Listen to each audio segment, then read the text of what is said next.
शांति की शक्ति से शांति जग में लानी है। शांत मन हो तन हो शीतल, शांत मन हो तन हो शीतल, ऐसी दुनिया बनानी है। ओम शांति। शांति की शक्ति इस चैनल में आप सभी का स्वागत है। ऐसा कहते हैं कि साइलेंस ये एक शक्ति है, और ये शांति की शक्ति किसको चाहिए? तो ऐसा कहा गया है कि माइंड, योर माइंड, भी आप अपने मन का ध्यान रखो। मेडिटेशन का अर्थ है कि ध्यान करना। अब आप किसका ध्यान करेंगे? तो सबसे पहले हमको स्वयं का ध्यान रखना है। तो शांति किसको चाहिए? अब आप देखो कि हमारा जो शरीर है ये एक मशीन की तरह है, और हमारा मन, बुद्धि, ये इसका ऑपरेटर है, जिसको हमने आत्मा शब्द कहा है। तो अब आप रात को सो रहे हैं तो शरीर की मशीनरी काम कर रही है, भी हार्ट काम कर रहा है, किडनी काम कर रही है, भी आपका लीवर काम कर रहा है, श्वसन प्रक्रिया काम कर रही है। अगर शरीर शांत हो गया तो हम कहेंगे वो तो मर गया। तो शांति शरीर को नहीं चाहिए, शांति आत्मा को चाहिए। और शांति क्यों चाहिए? क्योंकि जैसे शरीर की ताकत हम कार्य करते हैं, ऐसे ही शांति की शक्ति ये मन की शक्ति है। तो इसीलिए जब हम ध्यान करते हैं तो भ्रुकुटी के बीच में, ऐसा कहा गया है कि भ्रुकुटी के बीच में चमकता है एक अजब सितारा। आत्मा जो है ये एक स्टार है। जिस प्रकार आसमान में सितारे चमकते हैं, वो आसमान के सितारे हैं, हम धरती के सितारे हैं। तो आत्मा जो है ये एक ऑपरेटर है। जैसे आप देखो कि कार है तो ड्राइवर है, कंप्यूटर है तो ऑपरेटर है। तो शरीर माने एक डिब्बी है, और उसके अंदर आत्मा रूपी हीरा रखा हुआ है। अगर वो आत्मा रूपी हीरा निकल गया तो हमारी पहचान क्या हो जाती है? तो कहते हैं कि भाई फलाने का निधन हो गया है। अब निधन माना आत्मा ये धन है, आत्मा रूपी धन निकल गया माना निधन हो गया। अर्थी जा रही है। अर्थी का मतलब क्या है? शरीर ये रथ है, आत्मा रथी है, जिसको हम ड्राइवर कहते हैं। तो शरीर के साथ जब आत्मा काम करती है तो उसको कहते हैं सारथी, और आत्मा निकल गई तो उसको क्या कहेंगे? अर्थी जा रही है। मरने के बाद हमारी क्या पहचान रहती है? भी कहते हैं कि बॉडी को कब लेके जा रहे हैं, बॉडी को कितने बजे लेके जाने वाले हैं। तो हमारी आइडेंटिटी बॉडी के रूप में रहती है। और ये कहा गया है कि दुनिया एक मुसाफिर खाना है, एक दिन आना है और एक दिन जाना है। अगर ये दुनिया मुसाफिर खाना है तो फिर हमारा रहने का ठिकाना कहाँ है? तो इस शरीर के अंदर तो हमारा रहने का जो ठिकाना है वो भ्रुकुटी के बीच में। तो आप देखो कि आत्मा का ज्ञान क्यों आवश्यक है? क्योंकि आत्मा माना ही मन, और मन को शांति चाहिए।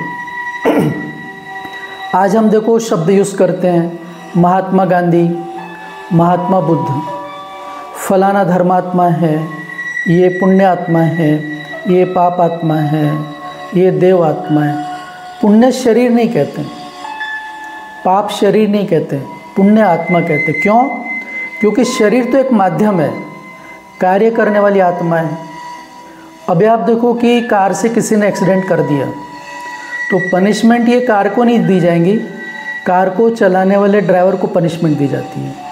इसलिए जो महिमा है वो पूरी महिमा आत्मा की है।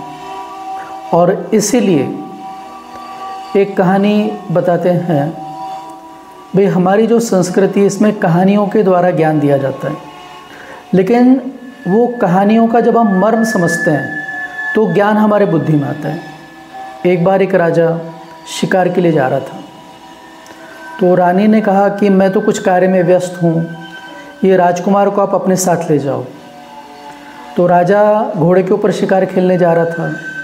उसने अपने पीठ से राजकुमार को कपड़े से बांध दिया। वे पीठ के पीछे राजकुमार को बैठाया और कपड़े से गठान बांध दिया और शिकार खेलने निकल गया।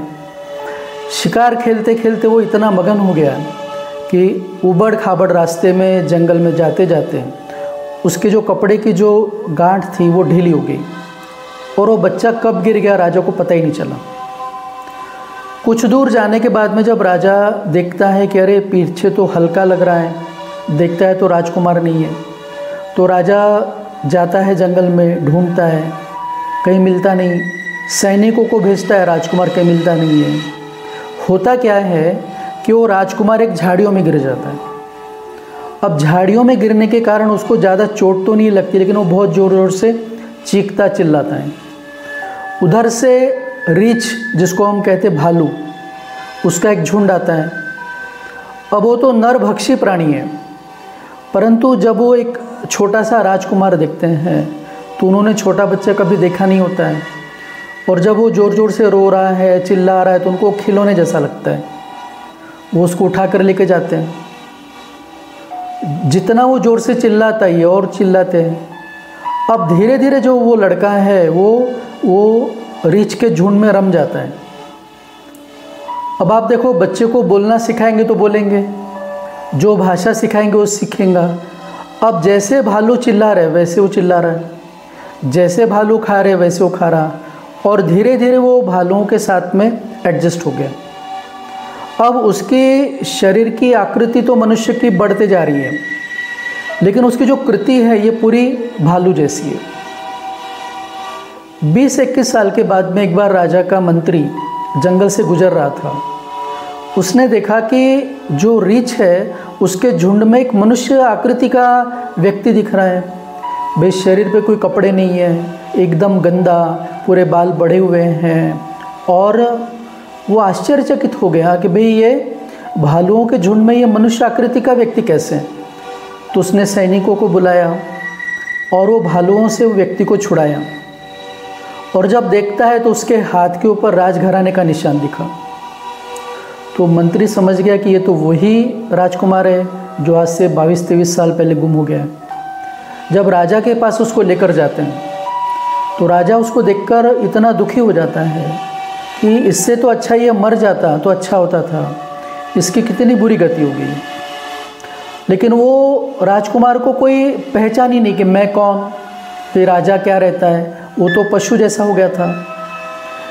राजा उसको गुरुकुल में भेजता है, गुरुकुल में उसको स्नान कराते हैं, उसको बोलना सिखाते हैं, उसको भाषा का ज्ञान देते हैं। धीरे धीरे 1 साल के बाद में उसको बोलना आ जाता है। फिर उसको धनुर्विद्या, अर्थविद्या, राजविद्या, अनेक प्रकार की विद्याएं सिखाई जाती हैं। 4-5 साल में वो बिल्कुल राजकुमार जैसा बन जाता है। उसके पश्चात एक दिन राजा सभा में उसको बुलाता है और भरी सभा में ये घोषित करता है कि आज से 25 वर्ष पहले जो हमारा राजकुमार गुम हो गया था वो ये है, और आज से इस राज्य का कारोबार ये राजा बनकर चलाएगा। तो देखो, व्यक्ति वही है लेकिन खुद की पहचान नहीं है, तो उसका जीवन पशु जैसा हो गया। जब खुद की पहचान आ गई तो वो राजा बन गया। ऐसे ही जिस दिन हमको अपनी पहचान आ जाती है कि मैं आत्मा हूँ, तो हम अपने कर्मेंद्रियों के मालिक बन जाते हैं। भाई आँखों से क्या देखना है, क्या नहीं देखना है, कौन सी चीज़ सुनना है, कौन सी चीज़ नहीं सुनना है, कब बोलना है, कैसे बोलना है, इस पर अगर हमारा कंट्रोल नहीं है तो बार बार हम धोखा खाएंगे, हमारा जीवन में एक्सीडेंट होगा, अर्थात हम दुखी होते जाएंगे। तो कहने का तात्पर्य यह है कि ध्यान का मतलब क्या है कि जब हम ये एक विज़न बनाते हैं, कहते हैं कि यहाँ 3rd आई ऑफ विजडम है। भाई शंकर जी ने तपस्या की तो तीसरा नेत्र खुल गया, तो ये हर एक को यहाँ तीसरा नेत्र है, 3rd आई ऑफ विजडम। जब इस नेत्र से हम ये एक इमेजिनेशन के द्वारा एक चित्र बनाते हैं कि मैं एक ज्योति हूँ यहाँ पर, और हमारी ताकत ही हमारे संकल्प है। और जब हम उसको फील करते हैं, उसका ध्यान करते हैं, तो यही मेडिटेशन की पहली स्टेप है कि मैं आत्मा हूँ। शरीर जो है ये एक एक्सप्रेस करने का माध्यम है। भाई जब व्यक्ति बात करता है तो पता चलता है कि अंदर कोयले की दुकान है कि अंदर हीरों की खान है। भाई आपके जो बोल है वही आपकी पहचान है। तो इसीलिए, लेकिन बोलने वाली कौन है, उसको ठीक करना है। तो जब हम अपने आप को आत्मनिश्चय करते हैं, जो बॉडी कॉन्शियस है, बॉडी कॉन्शियस जो होता है वो ईगो को क्रिएट करता है। जहाँ ईगो सेटिस्फाई नहीं होता है वहाँ क्रोध का निर्माण होता है। लेकिन जब हम सोल कॉन्शियस बनते हैं और जब हम अपने आप को ये निश्चय करते हैं कि मैं शांत स्वरूप आत्मा हूँ, तो साइलेंस ये हमारी पावर है। जहाँ साइंस ख़त्म हो जाती है वहाँ साइलेंस शुरू होती है। आप देखो साइंस ने कितनी प्रोग्रेस कर ली। भाई मेडिकल साइंस मनुष्य के शरीर के हर अवयव को रिपेयर कर सकता है, उसको रिप्लेस कर सकता है, लेकिन आज भी मनुष्य का जो स्वभाव है उसको साइंस बदल नहीं सकती। तो मनुष्य का जो स्वभाव है वो स्पिरिचुअलिटी, जिसको हम कहते हैं आध्यात्म, आध्यात्म का ही अर्थ है आत्मा का अध्ययन। तो प्रजापिता ब्रह्मा कुमारी ईश्वरी विश्वविद्यालय में आत्मा की पढ़ाई जाती है। गीता में भी परमात्मा ने ये कहा है कि जो स्वयं को आत्मा समझता है, आत्मा समझकर हर कार्य करता है, तो उसको संसार में जानने योग्य कुछ बचता ही नहीं है। तो ये जो आत्मा का ज्ञान है ये हमारे जीवन के अंदर एक शक्ति देता है। आप देखो कि शरीर क्या है, एक पैकिंग है, आत्मा एक प्रोडक्ट है उसके अंदर का। हम पैकिंग को देखते हैं। आज से बहुत साल पहले गीत आया था, दिल को देखो चेहरा ना देखो, चेहरों ने लाखों को लूटा, दिल सच्चा और चेहरा झूठा। दिल यहाँ पर हम आत्मा के लिए कहते हैं। भाई आत्मा जो है वो सत्य है। अंग्रेजी में कहा जाता है face is index of your mind, तोरा मन दर्पण कहलाए। भाई आपके मन के जो विचार है वो आपके चेहरे पर झलकते हैं। तो इस कारण जो मन है, मन माना हमारे विचार, विचार हम कितना निगेटिव से पॉजिटिव बना सकते हैं, ये हमारा मन के ऊपर कंट्रोल चाहिए। तो आप देखिए कि जब किसी की शादी करना होता है तो लड़की देखने जाते हैं, देखेंगे कि भाई हाइट अच्छी चाहिए, अच्छे कुल की चाहिए, दिखने में सुंदर चाहिए, पढ़ी लिखी चाहिए, सब देख कर लाते हैं। अब कहते हैं घर में लक्ष्मी है। अब लक्ष्मी के रूप में उसका स्वागत भी किया। जब गृह में प्रवेश करती तो थाली में कुंकू लगाकर उसमें पैर रखने लगाते हैं। फिर वो घर में आती है।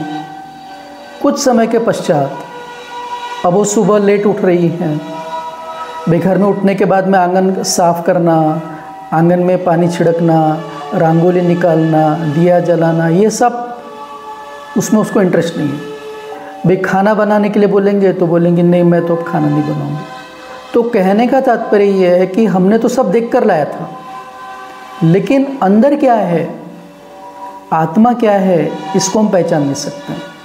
तो इसीलिए महत्व क्या है भाई, महत्व ये है, आत्मा का महत्व है। भाई डिब्बी में से हीरा निकल गया तो डिब्बी को क्या वैल्यू है।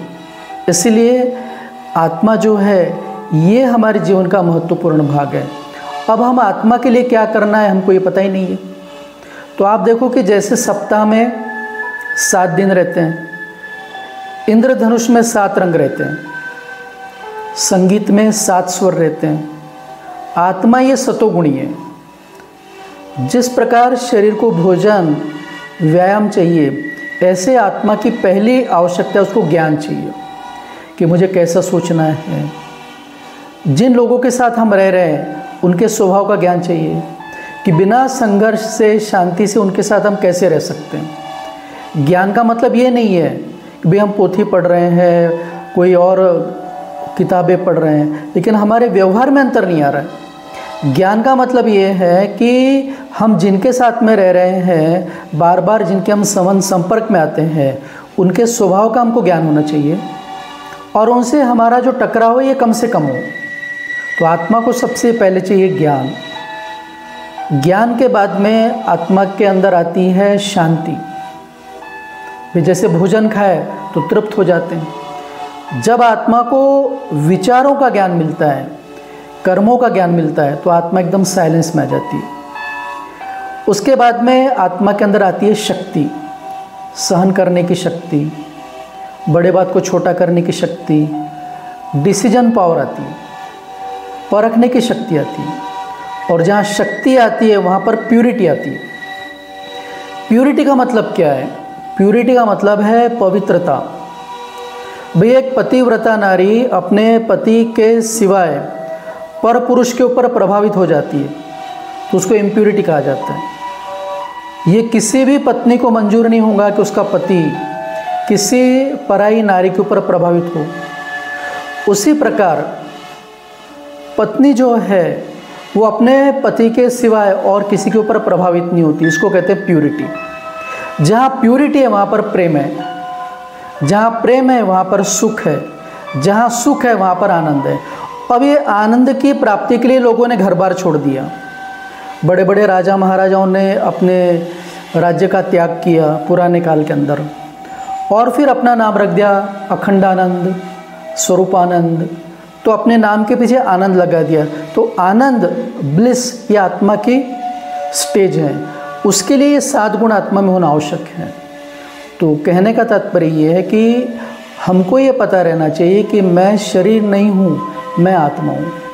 और मैं आत्मा के लिए क्या कर रहा हूँ, भी सारे दिन भर में क्या कर रहा हूँ? तो आत्मा को शांति की साधना करनी है। भाई शरीर तो एक बाजा है, बजाने वाली आत्मा है। आत्मा एक लाइट है, एक शक्ति है। भाई जैसे आत्मा निकल गई, शरीर काला पड़ना शुरू हो जाता है, बिल्कुल शरीर हिलेगा नहीं। तो आप देखो कि एक राजा था, वो राजा को 4 रानियां थी। और हमारी भारतीय संस्कृति में ये कहा गया है कि भाई पति पत्नी का नाता ये 7 जन्म तक रहना चाहिए। वो सभी कहती थी कि भाई ये हमको ये ऐसा पति ये 7 जन्म मिलना चाहिए। अब राजा का मरने का समय आ गया। उसने 4 रानियों को बुलाया, भाई आप हमेशा कहती हो कि 7 जन्म यही पति चाहिए, अब मैं मरने वाला हूँ, तो मेरे साथ मरने को कौन तैयार है? तो राजा की जो 4 रानियाँ थी, एक रानी ऐसी थी कि जो 24 घंटे राजा के पास में रहती थी। दूसरी रानी ऐसी थी जो बीच बीच में मिलते जुलते रहती थी। तीसरी रानी के ऊपर राजा का बहुत प्यार था। और जो चौथी रानी है उसके ऊपर राजा बिल्कुल ध्यान नहीं देता था। तो सबसे पहले राजा ने उस रानी को बुलाया कि जो 24 घंटे राजा के साथ रहती थी, उसको पूछा कि मैं मर रहा हूँ, आप मेरे साथ में मरेंगी? तो कहती मैं तो एक कदम भी आपके साथ में आऊँगी नहीं। भी आप जा रहे, मैं क्यों आऊँ? दूसरी रानी जो थी, जो बार बार मिलती थी, वो कहती थी मैं श्मशान घाट तक आऊँगी, उसके आगे नहीं आऊँगी। तीसरी रानी जिसके ऊपर राजा का बहुत प्यार था, वो कहती कि जैसे आप मर जाएंगे मैं तो दूसरी शादी करूँगी। चौथी रानी जिसके ऊपर राजा का बिल्कुल ख्याल नहीं था, वो कहती है कि मैं आपके साथ आने को तैयार हूँ। तो पहली रानी अर्थात रानी का मतलब है जिसको हम प्यार करते हैं।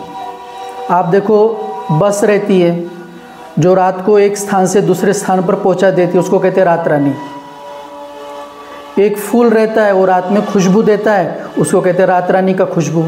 रानी का मतलब है जो आपके काम आता है। भाई घर की सफाई अच्छे से कर रही, उसको क्या कहेंगे? नौकरानी। तो अभी हम पति माना क्या? पति माना मालिक, भी राष्ट्रपति माना मालिक है। तो रानी का मतलब है जिसको हम चाहते हैं। तो सबसे पहली रानी माना हमारा शरीर, तो 24 घंटे हमारे साथ रहता है। सबसे ज़्यादा ख्याल हम इसका ही करते हैं। जैसे ही आत्मा निकल जाएंगी, शरीर हिलेगा ही नहीं और सड़ना शुरू हो जाएगा, उससे बदबू आना शुरू हो जाएंगी। तो आपने पूरी ज़िंदगी शरीर को कितना खिलाया, कितना इसको आराम दिया, लेकिन ये आत्मा के कुछ काम नहीं आता है। दूसरी रानी माना हमारे संबंधी जो बार बार हमको मिलते रहते हैं, वो श्मशान घाट तक आएंगे और कुछ समय के बाद धीरे धीरे हमारी स्मृति उनके दिमाग से निकल जाएंगी। तीसरी रानी जिससे मनुष्य का सबसे ज़्यादा प्यार होता है वो है पैसा। इसलिए कहते हैं कि ना बीबी ना बच्चा, ना बाप बड़ा ना भैया, सबसे बड़ा रुपया। भाई धन जो है उससे मनुष्य का सबसे ज़्यादा प्रेम है। लेकिन जैसे ही व्यक्ति मर जाता है अथवा आत्मा शरीर छोड़ देती है तो कहते हैं भाई अरे ये प्लाट पे से उसका नाम हटाओ, उसके भाई का नाम चढ़ाओ, बेवटी है उसका नाम चढ़ाओ हटाओ, उसके बेटे का नाम चढ़ाओ। तो पहले वो मालिक था, अब उसका भाई हो गया। कोई संबंधी नहीं होंगे ना तो ऐसे संबंधी आकर तैयार हो जाएंगे और उसकी संपत्ति की ओर अपना अधिकार जताएंगे। माना पहले ये लखपति था, पहले ये करोड़पति था, अब दूसरा करोड़पति बन गया। माना धन ने दूसरी शादी कर ली। और चौथी रानी माना हमारे संस्कार, जिसको कहा गया है कि आत्मा अपना मित्र भी स्वयं है, आत्मा अपना शत्रु भी स्वयं है। तो ये संस्कार हमारे साथ आते हैं। लेकिन संस्कारों को अच्छा बनाना ये हमारे जीवन का लक्ष्य रहना चाहिए। लेकिन हमको ये बता दिया है भाई जिंदा व्यक्ति है, इसकी आदत मरे बिना सुधर ही नहीं सकती है और इसको सुधारने की हम कोशिश ही नहीं करते हैं। तो राजयोग एक ऐसी विधि है कि जो हमारे संस्कारों को ठीक करती है। इसलिए जब कोई शरीर छोड़ता है तो कहते हैं उसका अंतिम संस्कार करो। तो ये संस्कार हमारे साथ जाते हैं और जैसे हमारे संस्कार होंगे वैसा हमको संसार मिलता है नया। इसलिए कहते हैं death is not end but it is bend to the life. भी एक मृत्यु जो है एक नया जीवन की ओर मोड़ है। तो आप देखो कि एक बच्चा फुटपाथ पर पैदा होता है, एक बच्चा ऐसे घर में पैदा होता है जहाँ पर सब लोग भक्तिभाव कर रहे हैं, एक बच्चा ऐसे घर में पैदा हो रहा है कि जहाँ पर सोने का चम्मच से वो दूध पी रहा है। तो ये अंतर क्यों है? तो जैसे हमारे संस्कार रहेंगे वैसे हमारा संसार होगा। तो राजयोग मेडिटेशन का एक लक्ष्य ये है कि हमको अपने संस्कारों को ठीक करना है। अपने संस्कारों को जब हम ठीक करते हैं तो हमको देखकर हमारे परिवार के अंदर एक प्रभाव जाता है। कहते हैं कि भाई जैसे कर्म हम करेंगे हमको देखकर और करेंगे। तो अपने संस्कारों को दिव्य बनाना, जो हमारी भारतीय संस्कृति में कहते हैं कि नर ऐसी करनी करे जो नर का श्री नारायण बने, नारी ऐसी करनी करे जो नारी श्री लक्ष्मी बने। अब नारायण माना क्या है? नारायण का मतलब एक डिग्री है, पुरुषोत्तम। पुरुष है लेकिन पुरुषों में उत्तम बनना, परफेक्ट बनना, इसको हम कहते हैं नारायण। तो कर्म, अब कर्म कैसे करना है भाई? कौन से कर्म करेंगे? तो सुखमणि ग्रंथ में लिखा है कि मनुष्य से देवता किए करत न लागी वार। भाई परमात्मा आकर मनुष्य को देवता बनाते हैं। तो कौन से कर्म है? तो कर्म हमको वही करना है, लेकिन हमारा एटीट्यूड चेंज होना चाहिए। भाई हमारा दृष्टिकोण चेंज होना चाहिए। भाई हमको ये पता रहना चाहिए कि कर्म करते समय मेरी मनोवृत्ति कैसी है। आप देखो कि एक मंदिर बन रहा था, वहाँ पर 3 प्रकार के कारागिर काम कर रहे थे और वो कारागिर कलाकार थे। मूर्ति कला पे, मूर्ति के ऊपर छन्नी हथौड़े से कला कर रहे थे। तीनों को पेमेंट एक जैसा मिल रहा था, तीनों का काम भी एक जैसा, लेकिन तीनों के चेहरे अलग अलग। क्योंकि जैसे हमारे अंदर की भावना रहेंगी वो हमारे चेहरे पर स्पष्ट झलकती है। तो एक राहगीर जा रहा था, उसके मन में प्रश्न उठा, भी ये कार्य एक ही है, भी इनको पैसा भी सरीखा मिल रहा है, फिर इनकी मनोवृत्ति अलग अलग क्यों है? तो पहले के पास गया तो पहला जो था वो बड़ा परेशान था। तो उसको पूछा कि भाई तुम परेशान क्यों हो? तो कहते क्या करूँ, मेरी किस्मत ही खोटी है, जिंदगी भर पत्थर ही तोड़ते रहा और पत्थर ही तोड़ते रहूँगा। तो कार्य तो कर रहा है लेकिन पश्चाताप कर करके कर रहा है। तो चेहरे पे उदासी थी। दूसरा जो व्यक्ति था ना वो खुशी में था ना वो गम में था। उसके पास जाकर पूछता है भाई आपका क्या विचार है? तो कहता है जीवन जीने के लिए कुछ करना पड़ता है, भाई बच्चों को पालने के लिए, अपने को जीने के लिए कुछ करना पड़ता है, तो कुछ भी काम करना है तो ये मैं कार्य कर रहा हूँ। जो तीसरा व्यक्ति था वो बड़ा खुश था। उसने पूछा कि भैया आप इतने खुश कैसे हैं? तो कहता है कि मैं तो कितना भाग्यशाली हूँ भाई, मेरे हाथ से भगवान के मंदिर बन रहा है और कितना पुण्य का काम मैं कर रहा हूँ भाई, यहाँ मूर्तियाँ मैं बना रहा हूँ तो मेरा पुण्य भी हो रहा है और मेरे को इसके पैसे भी मिल रहे हैं। माना मेरा स्वार्थ भी साध्य हो रहा है और मेरा परमार्थ भी साध्य हो रहा है। तो कहने का तात्पर्य यह है कि जो हमारा एटीट्यूड है, जो हमारा दृष्टिकोण, ये महत्व का है। तो इसलिए अपने विचारों को सकारात्मक बनाना, पॉजिटिव बनाना, यही राजयोग का लक्ष्य है। तो ये कोई 1-2 दिन की बात नहीं है, ये एक जीवन जीने की कला है। तो जब हमारे जीवन में ये लक्ष्य रहता है, भाई जैसा लक्ष्य होगा वैसे लक्षण आएंगे। अगर हम ये चाहते हैं कि भाई मैं शांत रहूं, मेरा परिवार सुखी रहे, समाज के अंदर मैं सद्भावना से रहूं, तो कुछ समय हमको ईश्वरीय ज्ञान सुनना पड़ेगा, राजयोग का अभ्यास करना पड़ेगा। और राजयोग ये जीवन जीने की कला है, ये कोई 1-2 दिन का विषय नहीं है। ये विषय जो है ये हमारी आत्मा की एक संस्कृति है। तो आइए हम सभी राजयोग का ध्यान करते हैं और फिर अगले पाठ में हम देखेंगे कि आत्मा का निवास स्थान कहाँ पर है।